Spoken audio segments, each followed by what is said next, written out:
Hello बच्चों, तो आज हम देखने वाले हैं, देखो चैप्टर नंबर 2। और इसका नाम है बहुपद। पोलिनोमियल्स कहते हैं इंग्लिश में। कभी कभी द्विघात बहुपद भी देखने को मिल जाता है, इसलिए मैंने द्विघात बहुपद भी लिखा है। ठीक, वैसे बहुपद ही नाम है चैप्टर का।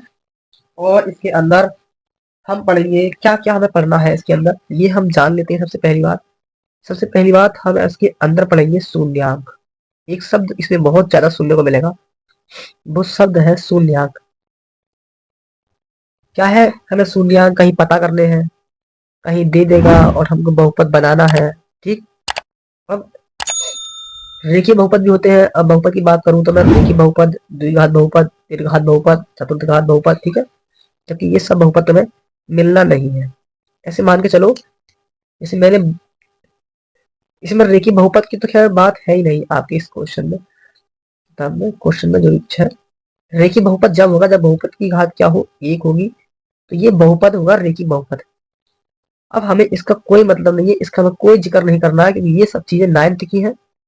अब हम हाई स्कूल में रहे तो हाई स्कूल की ही बात करेंगे। अब यहाँ पर पढ़ते हैं हम द्विघात बहुपद। क्या? द्विघात बहुपद। भाई क्या होता है द्विघात बहुपद? जिसकी दो घात हो, ये बताया मैंने। तो यानी अगर मैं देखूं कोई घात समीकरण लिखी मैंने दो घात वाली, तो हो जाएगा a x square plus b x plus c बराबर 0। ये हमारी क्या हो गया? द्विघात बहुपद हो गया। ऐसा द्विघात बहुपद, इसकी घात कितनी हो गई? अब दो। एक होती तो रेखीय बहुपद, और तीन लगा दो तो हो जाएगा त्रिघात बहुपद। अब इसी समीकरण को जो मैंने यहाँ लिखा है a x square plus b x plus c बराबर 0, इसे हम कभी कभी सर्व समीका भी बोलते हैं। क्या? सर्व समीका। सर्व समीका। और इस सर्व समीका के हमको शून्यांकों को पता करना होता है, इस सर्व समीका के शून्यांक। तो इसी सर्व समीका के शून्यांक हम कैसे ज्ञात करते हैं, इसके लिए एक सूत्र लिखते हैं। शून्यांकों का शून्यांकों का योगफल। भाई टेंशन मत लेना, सिलेबस की हर एक चीज मैं इसी चैनल पर कराऊंगा। ठीक है। यदि अगर चैनल पर आप नए हो तो चैनल को सब्सक्राइब कर लो। ठीक। और पुरानी ही हो तो कमेंट करके बताओ कैसा कंटेंट है, कैसी वीडियो है, अच्छी है, बुरी है, खराब है। देखो जब तक मुझे पता नहीं चलेगा मैं कैसे करूंगा ये सब वीडियो बनाने का। जब कंटेंट के बारे में पता चलता रहेगा मुझे, तो मैं आगे बढ़ा देंगे, जब बढ़ावा मिलेगा उससे, और मैं वीडियो बनाऊंगा। शून्यांकों का योगफल क्या होता है? हिंदी में लिखोगे तो क्या लिखते हैं हम? माइनस एक्स का गुणांक, एक्स का गुणांक बटे में होता है एक्स स्क्वायर का गुणांक, एक्स स्क्वायर का गुणांक। देखो जब बहुपद द्विघात बहुपद है तो उसके शून्यांक भी कितने होंगे? दो होंगे। जितनी घात होगी उतने ही क्या होंगे? बहुपद होंगे, शून्यांक होंगे, सॉरी। अगला देखो, हमने द्विघात बहुपद लिया है तो दो घात लिखेंगे हम। इसे योगफल को हम एल्फा प्लस बीटा से भी लिख सकते हैं। इसे बोलते हैं हम एल्फा। क्या बोलते हैं? एल्फा। ठीक। और इसे बोलते हैं हम बीटा। और दूसरी बात, एल्फा बीटा जो है ये दोनों शब्द हमारे यूनानी भाषा के शब्द है। ठीक है। इन्हें हमने बताया था। अब एल्फा प्लस बीटा बराबर माइनस, यह लिखा है एक्स का गुणांक। तो देखो एक्स के गुणा में कौन बैठा है? यहाँ बी, तो बी लिख दो। बटे में लिखा है एक्स स्क्वायर का गुणांक, तो एक्स स्क्वायर के गुणांक में ए है तो उसे ए लगा दो। ये हो गया हमारी शॉर्ट फॉर्म में या जनरल फॉर्म में फॉर्मूला तैयार, जो कि तुम्हें 2018 के सिलेबस के अंदर देखने मिलेगा। और आपकी एनसीईआरटी के अनुसार शून्यांकों का योगफल बराबर एक्स का गुणांक बटे एक्स स्क्वायर का गुणांक, ये फॉर्मूला आपको पढ़ने के लिए मिलेगा। भाई हाई पर हम क्या पढ़ रहे हैं? हाई स्कूल मैथ, और जो कि एनसीईआरटी लागू हो चुकी है, मतलब एनसीईआरटी का मैथ पढ़ते हैं, इसलिए मैं तो बता के चल रहा हूँ। हम क्या निकालेंगे? शून्यांकों का गुणनफल। शून्यांकों का गुणनफल। अभी योगफल निकाला था, अब गुणनफल। गुणनफल क्या लिखते हैं हम? अचर पद, अचर पद बटे एक्स स्क्वायर का गुणांक, एक्स स्क्वायर का गुणांक। ठीक। अब अचर पद क्या होता है भाई? अचर पद वह पद जिसमें एक्स ना हो ना वाई हो, तो अचर पद कहलाएगा हमारा। ना जिसमें एक्स हो ना जिसमें वाई हो, क्या कहलाएगा हमारा? अचर पद कहलाएगा। अब इसे हम ऐसे भी लिख सकते हैं, गुणनफल बोला है तो हम एल्फा बीटा बराबर लिख सकते हैं, चाहे आप स्क्रीन में इंटू का साइन लगा दो, चाहे गुणा का लगा दो। ठीक है। मैंने कहा अचर पद जिसमें एक्स ना वाई हो, अचर पद कहलाएगा। ये है हमारा वाई, वो सी वाला, सी बटे एक्स स्क्वायर का गुणांक यहाँ पर ए ही है, तो हो जाएगा सी बटे ए। तो हमें समीकरण के शून्यंक इस तरह से ज्ञात करने हैं, और ज्ञात करने के बाद कुछ कुछ क्वेश्चन ऐसे आएंगे आपको देखने को मिलेंगे जिसके अंदर की उन शून्यंकों का हमसे क्या कराएगा, सिद्धिकरण मतलब जांच कराएगा कि हमारे जो शून्यंक आए थे क्या वो सही आए या फिर गलत। ठीक, तो मैं आपके लिए सबसे पहली बात एक और बता दूं, यहाँ पर मैं आपको सिखाने वाला हूँ गुणनखंड कर कर। पहले हम क्या करेंगे, समीकरण के गुणनखंड करेंगे, गुणनखंड करने के बाद हम शून्यंकों का पता कर लेंगे एक्स के मानों को। चलिए देखते हैं नेक्स्ट।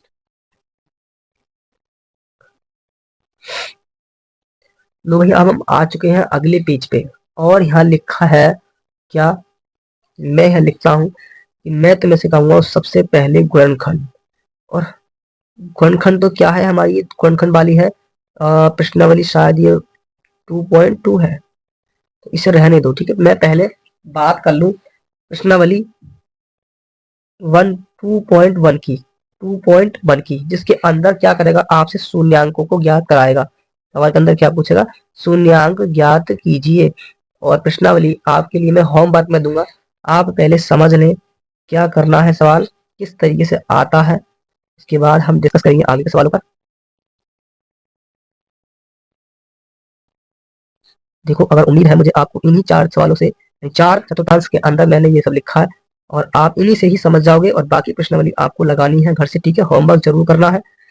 इधर होता है एक्स डैश बाई तरफ, ये अलग है, और दाई तरफ होता है एक्स, इधर बाई डैश, इधर एक्स डैश, इधर बाई, और इधर बाई डैश, ऐसे यहाँ पर by dash, x dash, x और बाई।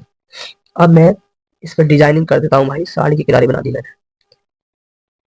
ठीक,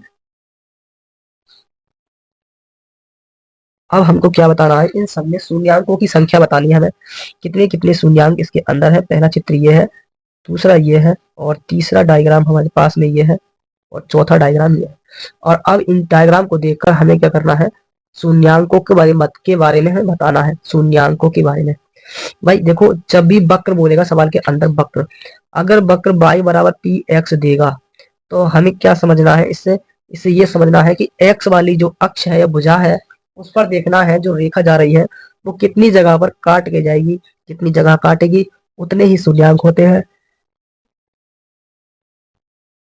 सॉरी, और यदि ये इस तरीके से लिखा होता x बराबर पी बाई, तो हम y वाली डायरेक्शन को देखते कि जो रेखा है वो y में कितनी जगह पर काटती हुई जा रही है, जो लाइन खींची है। ठीक, तो हमें x बराबर पी बाई का कोई जिक्र नहीं करना है इसमें, क्योंकि ये हमारे सिलेबस में नहीं है। जो सिलेबस में है जितना है हम उतना ही डिस्कस करेंगे, ज्यादा टेंशन लेने की जरूरत नहीं है। अब देखो क्या है, पहले क्वेश्चन में देखो कि जो लाइन मैंने रेड पेन से खींची थी, क्या वो एक्स डैश वाली भुजा को कहीं पर काट रही है, नहीं काट रही। तो पहले वाले चतुर्थांश में शून्यंकों की संख्या कितनी हो जाएगी, 0 हो जाएगी। इसी तरीके से दूसरे की पता करोगे, इसमें देखो एक्स एक्स एक्स डैश वाली डायरेक्शन में देखो 1 2 3, ये 3 जगह पर काटेगी, तो इसके शून्यंक हो जाएंगे 3। ऐसे इसका देखो तो 1 जगह काटा है, तो तीसरे नंबर वाले क्वेश्चन का शून्यंक कितना हो जाएगा 1। और ऐसे चौथे के पास चलते हैं, देखो चौथी वाली जो लाइन है ये वक्र खींचा हुआ है पैरेलल, ये किसी को टच कर रहा, तो यहाँ की शून्यंक संख्या y कितनी हो जाएगी, 0 हो जाएगी। उम्मीद है मुझे तुम्हें समझ में आ चुका है सब, बहुत ही ज्यादा सरल है और सरल तरीके से मैंने समझाया है। अब आप 2.1 प्रश्नावली को आप होमवर्क से लगाएंगे। ठीक, और लगाने के बाद सभी शून्यंकों के सवालों के कमेंट में जवाब दोगे मुझे। अब मैं आपके लिए सिखाता हूँ 2.2 प्रश्नावली, जाना मत अभी कहीं। चलिए भाई, आ गए हम प्रश्नावली 2.2 की बात करने के लिए। 2.2 प्रश्नावली पर हम डिस्कस करेंगे। क्या है कि इसमें आपको द्विघात समीकरण देगा, और द्विघात समीकरण देने के बाद आपको उस समीकरण के शून्यंकों को पता करना है, और शून्यंकों को ज्ञात करने के बाद शून्यंकों की जांच भी आपको करनी है। पहला सवाल है 2.2 प्रश्नावली का, आपकी स्क्रीन पर देखो आप, और सवाल में लिखा है निम्नलिखित द्विघात बहुपद के शून्यंक ज्ञात कीजिए तथा शून्यंकों की सत्यता की जांच भी कीजिए। हमें जांच भी करनी है, तो मैं एक सवाल लिख लेता हूँ जिसकी मैं तुम्हें करके दिखाऊंगा, उसकी जांच भी करूंगा। एक्स स्क्वायर माइनस 2x और माइनस 8। ठीक, मैंने ये द्विघात बहुपद ले लिया, इसके बाद में 0 मैंने खुद रखा है। अब हमने क्या सीखा है, गुणनखंड करने आपने सीख लिए होंगे 9th क्लास में, और अच्छे से। ये वाली जो संख्या होती है इसे हम गुणा करके लाते हैं कि 2 नंबर की आपस में गुणा करने पर 8 मिलना चाहिए, और उन्हीं नंबर को घटाने के बाद, ये संख्या माइनस की है ना, घटाने के बाद x से गुणांक में जो नंबर होता है वो आना चाहिए।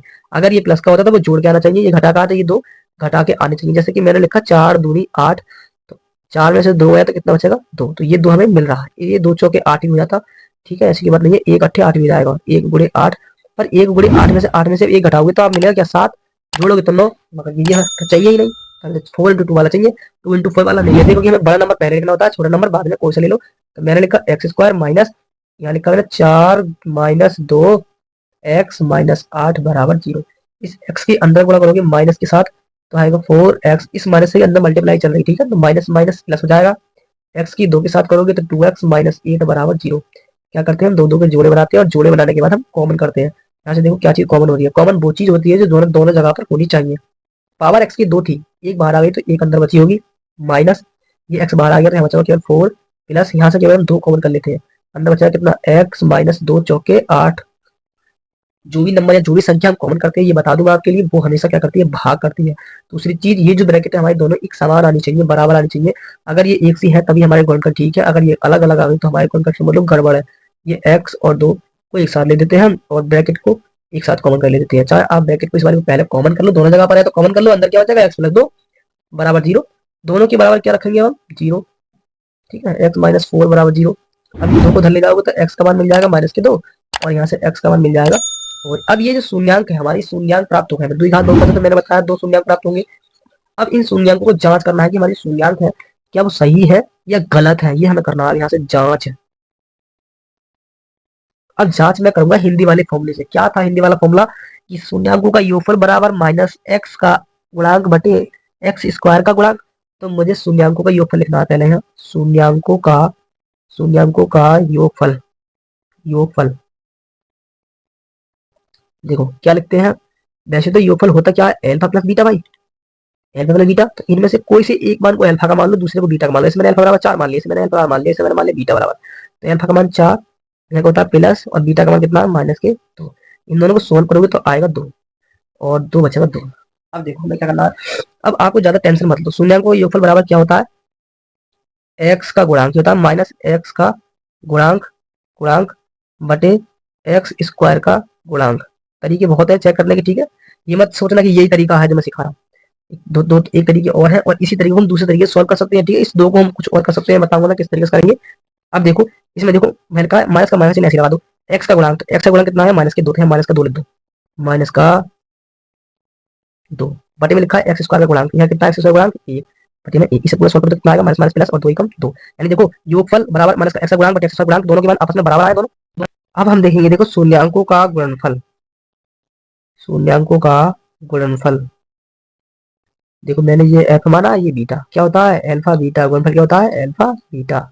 तो अल्फा 4 है और बीटा माइनस का 2 है, पूरा सॉल्व करोगे तो आएगा माइनस का 8, ठीक। अब शून्यांकों का गुणनफल बराबर होता क्या है, शून्यांकों का गुणनफल बराबर होता था अचर पद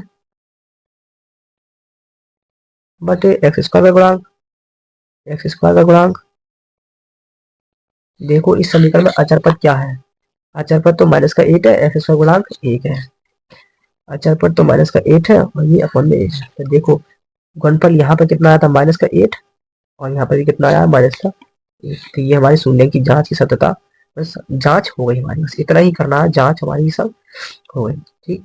अब क्वेश्चन नंबर दूसरे में से एक सवाल करा देता हूँ पहले ही, चलो ठीक है, बाकी सभी सवाल ऐसे करने हैं। क्या है दूसरा क्वेश्चन, एक द्विघात बहुपद ज्ञात कीजिए जिसके जिनके शून्यांकों के योग तथा गुणनफल क्रमशः दी गई संख्या है। मतलब कि शून्यांकों का हमें एक द्विघात बहुपद ज्ञात करना है जिसके योगफल और गुणनफल हमें क्वेश्चन के अंदर दिए गए हैं। इसका मतलब ये समझ जाओ कि पहला वाला मान जो है वो योगफल है, यानी अल्फा प्लस बीटा का मान दे रखा है हमें 1/4, और दूसरा वाला मान जो है वो अल्फा बीटा का मान है 1 माइनस का, ठीक। सवाल में इस तरीके से दिया है 1/4 -1, ठीक है। तो पहला बोला ना क्रमशः, तो पहला वाला मान अल्फा प्लस बीटा का योगफल का हो जाएगा, दूसरा वाला गुणनफल का। आप चाहो तो हिंदी में ले सकते हो, मैं इस तरीके से करूंगा। देखो द्विघात बहुपद हम जानते हैं, द्विघात बहुपद ये डायरेक्टली एक फॉर्मूला है जो समझ लिख कर दिखा रहा हूँ आपके लिए, x square minus alpha plus beta x plus alpha beta बराबर 0, ठीक। क्या करेंगे हम, एल्फा प्लस बीटा का मान यहाँ पर लगाएंगे और एल्फा बीटा का यहाँ पर। एल्फा प्लस बीटा का मान है 1/4, यहाँ लगाओगे 1/4 इंटू में एक्स है, इंटू में एक्स लगा दो, प्लस एल्फा बीटा का मान कितना है -1 बराबर 0। 4 से यहाँ गुणा कर लो तो हो जाएगा 4x² माइनस ए की वजह से करोगे तो एक्स कम एक्स बटे 4 प्लस माइनस माइनस का 1 बराबर। अब इस 4 की यहाँ गुणा कर लो तो हो जाएगा 4x² माइनस एक्स माइनस 4 और टोटल के अपन में आ जाएगा 4 और बराबर 0। अब क्या करेंगे हम इन 4 को 0 में भेज देंगे तो समीकरण हो जाएगी 4x² माइनस एक्स माइनस 4 और बराबर 0 और ये हो जाएगा हमारा आंसर। द्विघात बहुपद की ये समीकरण बन गई। अब बाकी जो होमवर्क में सवाल है आपके लिए उनको आप जरूर करना, ठीक है। मैं होमवर्क में दे रहा हूँ आपके लिए होमवर्क। आप चाहो तो मैं स्क्रीन पर दिख रहा है आपके लिए सवाल, इन सवालों को करो आप जल्दी फटाफट। √2 1/3, ठीक है, √0 और 5 1 1, ये सवाल सभी करो। ये होमवर्क में प्रैक्टिस के लिए है। तो आपके इस चैप्टर के अंदर बस इतना ही है जितना मैंने इस वीडियो के अंदर बताया, और इससे अलग कुछ नहीं पढ़ रहा है, एक भी शब्द कुछ नहीं पढ़ रहा है आपके लिए, ठीक। शून्यांक पढ़ना है, शून्यांक की फिर ज्ञात करना सीखना है और उनकी जांच, बस इतना ही है। और द्विघात बहुपद बनाना सीखना है। 3 टॉपिक है ये, बस इन्हें ही पढ़ना है, बाकी कुछ नहीं पढ़ना है। किसी की में नहीं आना है, बस इतना ही पढ़ो जो एनसीईआरटी ने लॉन्च किया है 25 वाला सिलेबस, मैं उसके अकॉर्डिंग आपके लिए पढ़ा रहा हूँ, ठीक है। तो अगली वीडियो में मिलते हैं। थैंक यू, धन्यवाद। कमेंट में एक प्यारा सा कमेंट जरूर छोड़ कर जाए वीडियो के बारे में।